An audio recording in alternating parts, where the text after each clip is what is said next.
Hey friends, it's Becky L. McCoy, and this is Sucker Punched.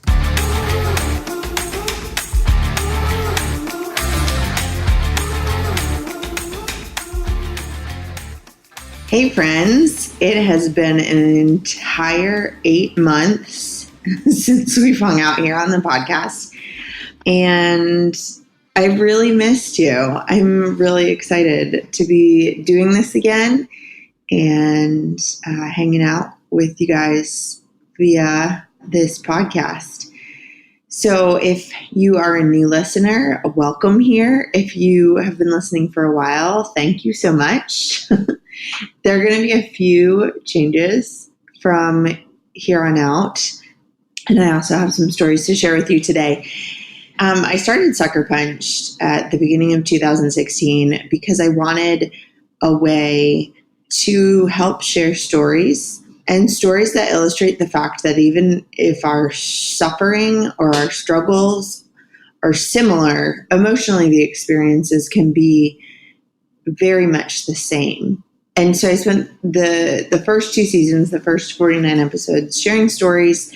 But as I've been reflecting over the last 8 months, I didn't feel like maybe individual stories where you were able to connect with them and say, hey, I felt that, even though I didn't experience that same loss. But I wanted this to be a resource that people can come to when they're feeling angry or when they're feeling disappointed or burned out or frustrated or sad, and be able to find the other episodes where people were feeling that same way and just be inspired and encouraged that life doesn't have to be that way forever.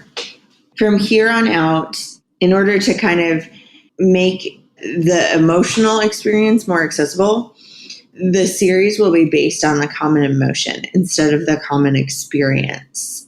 So first up after this episode, because this is special episode number 50, will be a series on disappointment. And I'm really excited about it. The guests that are sharing stories have really experienced profound disappointment. And I know that I am encouraged by their stories and that you will be too. So as we kind of move forward with this new way of approaching the podcast, I really hope that we can continue to build a community. I invite you to join us in the Brave Together community on Facebook. No one should feel like they're going through a hard thing or feeling deep emotions by themselves. So we talk about those things. I hope that this podcast will help in the normalization of suffering, right? We all go through hard things. It's not just a few unfortunate people. So let's talk about it more because we're all dealing with our own hard stuff. So in the last probably about 9 months, I have totally disappeared from life. There are a few reasons why, and it's been really hard. So usually October through about February are the most difficult months for me. October is the month where Keith, my husband, started feeling ill. It's the same month that my dad passed away after my son was born, so it's also my son's birthday. October, November, and December were the months where Keith was really sick. January was the month that he died, and it's also his birthday, and it's the month where I was still pregnant for another month before my daughter was born in February. And so those are usually months where I pull back and I'm not as involved in things and I'm not producing or creating quite so much. And that's kind of become the new normal. It's just part of our annual calendar. But this year, February came and went, and I was still really struggling, and I didn't realize it. So I realized probably in around May that Keith and my 10th anniversary was going to be in July.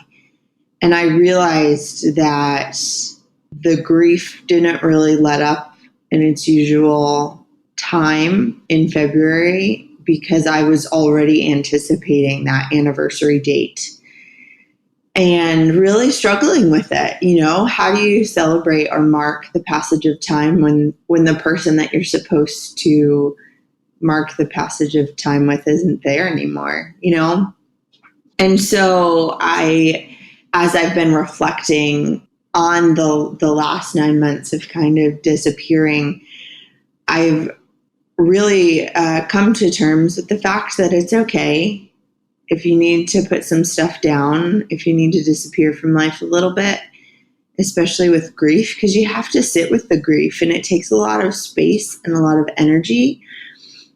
And you get to pick those things back up again, right? But you can't carry it all at once. You can't carry the grief and really work through it and also live life at full speed. You have to pick one or just a few things. I wrote a lot about that in a recent blog post that you can find. The link is in the show notes. But it was called Disappearing Act, and just what it meant for me to let my grief breathe, to give it that space to sit in it, to feel all the yucky feelings that I really hate feeling and avoid at all costs. But with that diminished capacity because of grief, I have really worked hard to pursue more healing. I've learned more about myself. I have begun to gain kind of a healthier perspective on the last 3 years and how stressful life really has been. That I'm not making up how stressful it was to be widowed and have a 2-year-old and still be pregnant and then give birth and raise 2 babies and do it on my own. But I also haven't been on my own because the community of people, both locally and further away, and that includes so many of you that are listening, has been totally indispensable and irreplaceable. and I really mean that. Like, I have people that on a hard day, I can text and just say it's a hard day. And they start sending me funny GIFs and memes and verses and pray for us. And I know that there are people that pray for us every day. And just sitting with the grief and putting a lot of life responsibilities down is how I've really been able to observe that and notice that. And I'm just so grateful. The one other thing that I've really learned is how much grace I have learned to give myself because of grief. Because grief really, like I said before, it diminishes your capacity so extremely. And there's so much grace in that, right? Like, if we allow there to be. I remember I think it was a couple months after Keith had died, and Caleb basically just ate chicken nuggets and green beans for every lunch and dinner for like weeks. And it's not because he's a picky eater, but because that's all I had the capacity to kind of put together for him. And he'd sit on a picnic blanket in the living room and he would watch TV while he ate. And I remember texting a friend saying, I just feel so guilty. Like, am I teaching my son bad habits, or am I, not caring for him well as his mom because I have this diminished capacity because I'm grieving? And I really struggled with that. And finally, she kind of put me in my place, which is great. And I think we all need some of that on a regular basis. And just said, you know what, he's already eating better than most 2-year-olds. Like, oh, yeah, okay, right. He loves vegetables. Like, he's healthy. He's growing. He's learning. He's well-adjusted, considering all of the stress in his little 2-year-old life. And so it's been realizing those things about myself, too. I can't be awesome at everything all the time in general. And then you add grief on top of that, and you have to let other things go too. There are no perfect decisions. Most things don't have a right answer. It's just a series of choices, and all the choices are good. And so really just learning to loosen up on myself a little bit. So that's a little bit of an insight into why the break between season 2 and season 3 has been a lot longer. Because if I'm going to speak and write and encourage all of you to be brave and confident when life is really hard, I have to do those things too. And I'm just learning so much as I continue to do that. Today, I'm going to share with you, I had the opportunity to share part of our story at our church several weeks ago.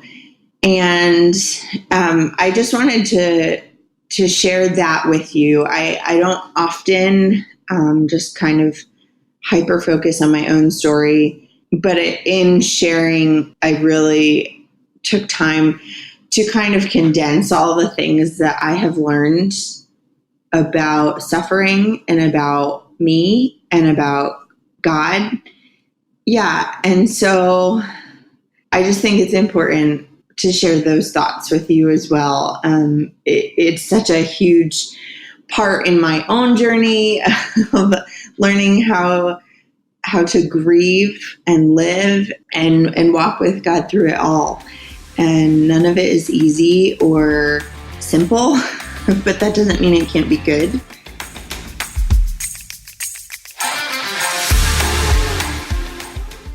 My name is Becky. I am mom to Caleb and Libby. You probably have seen them running around. Caleb usually has a train shirt on, and Libby's hair is usually going like this. My story starts in about 2007. My husband Keith and I got engaged, and 2 days later, he was diagnosed with lymphoma. And so we spent our entire year of engagement. He was going through chemo and radiation and med school all at the same time, and I was several hundred miles away, finishing my senior year of college and applying to grad school and writing a thesis and planning a wedding. So, it was like a really fun year. Not. So by the time he was in remission and our wedding came around, we knew that it had to be a celebration because so many things had to happen for us to get to that day.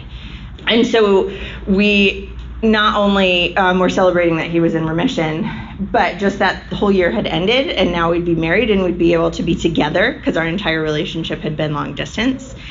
But we were also grieving the loss of that year of engagement. Most people really look forward to that and anticipating their wedding and building a life together, and we were just barely surviving.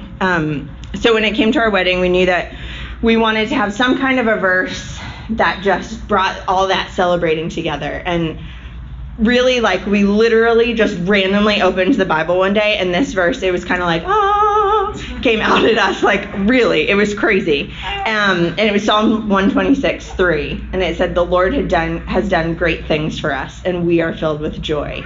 And that was totally, people even still will come up to me and say, "I have never been to a wedding that had that much joy in it."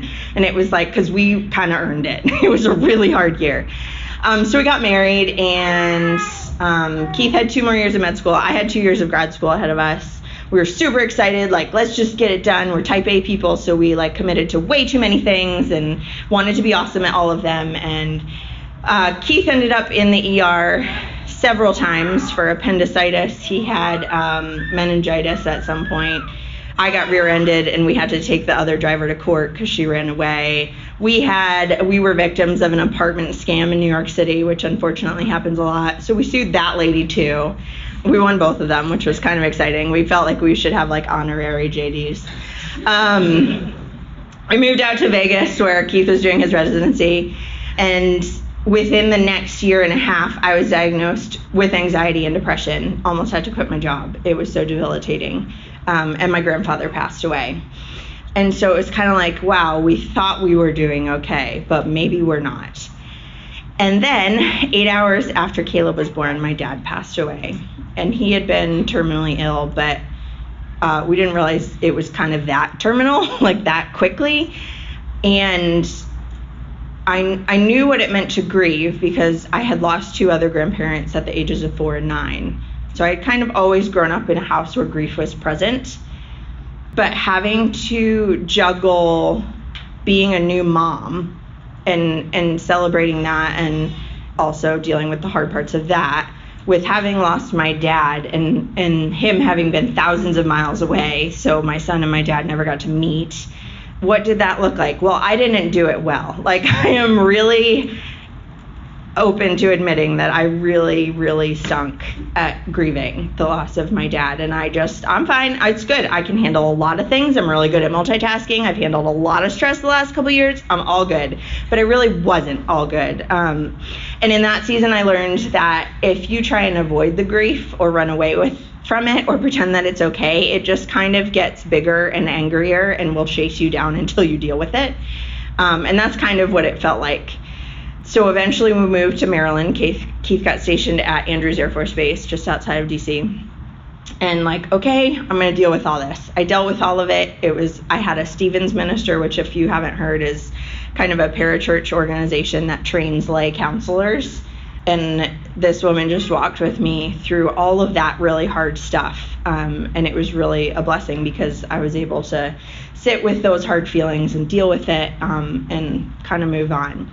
So then we're like, okay, now is the year that we're going to have like peace and rest and it's going to be easy. Like maybe we'll have a second kid. We bought our first house. It's all good. And then Keith started waking up every single night with night sweats. Like not just sweaty, but like if you just got out of the shower or got out of a pool, like if you're thinking, ew, gross, yes, very disgusting, right? So much laundry. And I knew right away that something was wrong. And him being a physician, if you don't know a physician personally, they are the worst patients. He's like, no, I'm fine. It's good. It's just a virus. I'm like, it's been 2.5 weeks. It's not just a virus. So finally, I convinced him to go see his doctor. It takes a couple months. And finally, the week before Christmas, he's diagnosed with a terminal cancer. And I was 7 months pregnant. So it was kind of like all of life came crashing in again because I had some pretty severe PTSD that anytime I got pregnant, someone would die, which of course is totally irrational, but PTSD is not a rational thing. And so I remember saying when I got pregnant, I'm just so afraid that someone is going to get sick and die again. And Keith, of course, looked at me and said, well, I'm not going anywhere. So then he felt terrible, but it wasn't his fault. So anyways, different conversation. So that year for Christmas, I love sending out Christmas cards. It's like my absolute favorite tradition. And so we wanted to acknowledge in our Christmas card that life was really hard. But just because life was really hard and we didn't feel good about it doesn't mean that anything about God had changed. Right? Even if I feel like God is absent or has abandoned me, doesn't mean he's any less faithful. And so we picked Lamentations 3:22 and 23, and it says, because of the Lord's faithful love, we do not perish, for his mercies never end. They are new every morning. Great is your faithfulness. And I just love how all through Lamentations and the Psalms, life is really messy and it's really hard. And there is nothing sanitized about the Bible, right? And I think sometimes we get the wrong message that if we're Christians, because the Bible has answers and because Jesus saved the world, that it should be easy and there should be an answer and it should be fixed and we should be able to tie it all up in a nice little bow and explain it all away and say everything has a purpose. Well, my husband died a month before my daughter was born. That does not have purpose. God does not delight and give purpose to terrible things, right? And that month was a really dark month. It was me laying in my bed staring at the ceiling saying, God, I know you created the universe and you keep everything in motion, but you dropped the ball. I don't know if you're paying attention, but you messed up. Like, this is wrong. And I don't want to have to be the one to call you out, but nobody else is. So I'm happy to take the one for the team here. And so that was 3 years ago, almost 4 years ago now. And I have learned so much.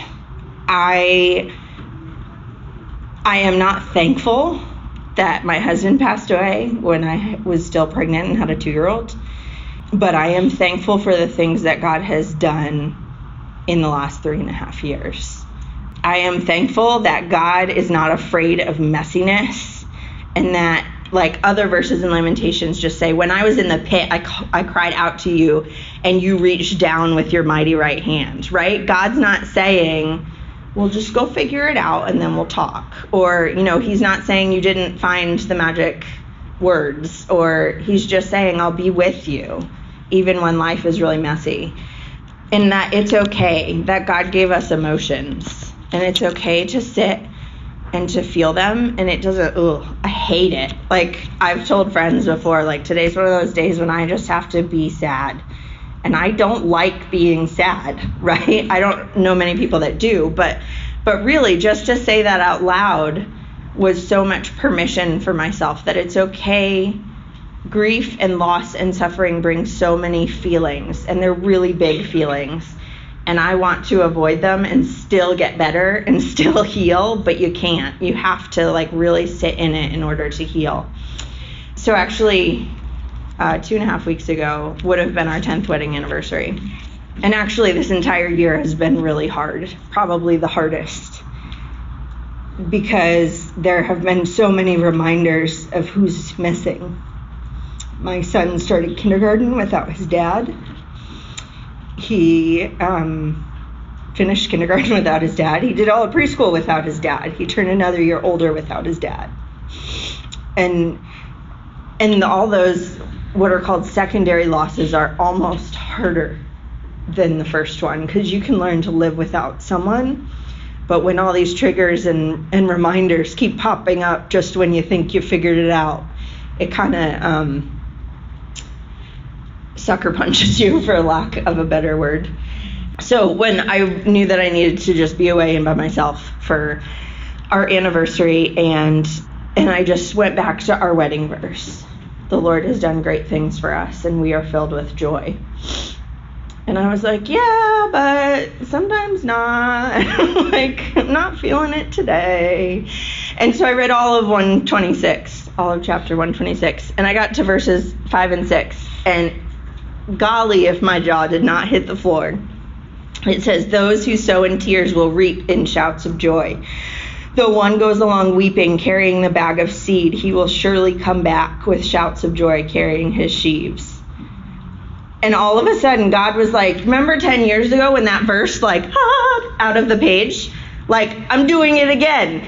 And thousands of years ago, I inspired someone to put these words on the page that you were going to need in 2008 and in 2018.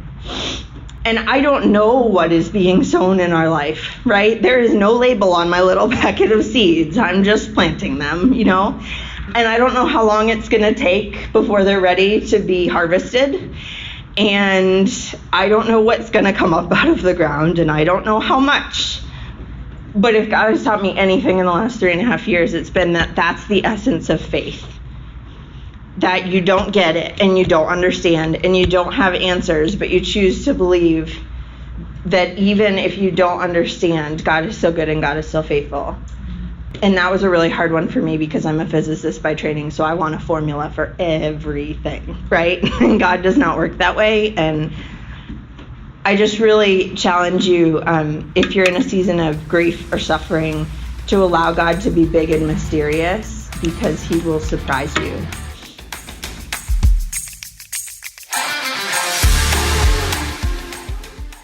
I hope this part of my story has been encouraging to you. I know that sometimes stories are just the best medicine for our hearts, aren't they? So I really look forward to starting this series on disappointment next. I'll be opening the series with just defining the word disappointment. What does disappointment look like? Sharing some stories from my own life. While you're waiting till next week's episode, I encourage you to check out the blog post Disappearing Act. You can find the link in the show notes, or you can just head to my blog, BeckyLMcCoy.com. This episode was edited and mastered and all that great stuff by Resonate Recordings. They are just excellent at what you do. If you host a podcast or are starting a podcast, definitely check them out at resonaterecordings.com to learn more. They have just been so wonderful to work with. This podcast is also brought to you by BeautyCounter. My friend Theresa Idoux sells BeautyCounter. They create safer and effective skincare and cosmetics for women and families. They screen all of their ingredients for safety so you can use their products with peace of mind. And she encourages you to reach out to her directly. Again, her name is Theresa Idoux. That's Idoux at BeautyCounter. And she would love to share more. She is so generous with her knowledge and is really, really passionate. So if you're interested in learning more about BeautyCounter, just connect with her directly. Lastly, I wanted to send you a couple resources straight from me. The first is that I have started doing resiliency coaching. And that means, we talk about living bravely. What does that mean? But what if you want to live bravely and you're not sure where to start? That's where we're headed. So in the show notes, there are links to that. Or you can find me on Patreon at Becky L. McCoy. All the information on how to sign up is there. Lastly, the very next Brave Together virtual retreat is coming up really soon. It's on September 29th. You can find all the details that you need at BeckyLMcCoy.com/September 29th virtual, September 29. No TH. So BeckyLMcCoy.com/September 29 virtual retreat. I really hope I get to see you there. It is just such a fun event to be part of and so encouraging. The speakers are amazing. Yeah, you can check out who the speakers are right on that page. So that's it for the very special 50th episode of Sucker Punched. I'm really excited to be back on the proverbial horse and sharing stories with you. And I will see you next week for the beginning of the Disappointment series. Feel free to get in touch with me on my website, BeckyLMcCoy.com, or anywhere on social media at Becky L. McCoy. I would love to hear your story, how these stories that I'm helping to share are encouraging to you, what's going on in your life. And the best way to stay in touch really is email. So if you want to sign up for my email list, you can head to BeckyLMcCoy.com/3truths. You'll get a free copy of the really cool, what's the word? Printable. There we go. You'll get a free copy of the printable 3 Truths and a Lie for when life is ridiculously hard. And you'll get on my email list. I just like to share more in-depth thoughts with the people on my email list. It just kind of like, here's what I'm thinking about. Here's what I'm wrestling through. And I would love for you to be part of that. All right. Until next time, friends.